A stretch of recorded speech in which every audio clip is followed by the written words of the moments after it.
Go to the funds icon at the bottom of the screen and select either deposit or withdraw, but we'll do a withdrawal first. Select the coin you wish to withdraw and choose the network of the coin. Then, you'll need to copy and paste a withdrawal address. If you have the address saved, then click on the 3 lines on the withdrawal address row. You'll see addresses you have saved. Select your withdrawal address. Then, put down the amount of crypto you wish to withdraw and then submit.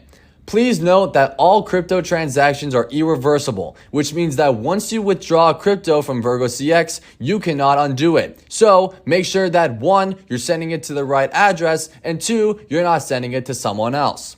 For crypto deposit, click on the coin you wish to deposit. A QR code will show up with the Our Wallet address below it. You could send your crypto to our wallet address by either copying it or simply scanning the QR code.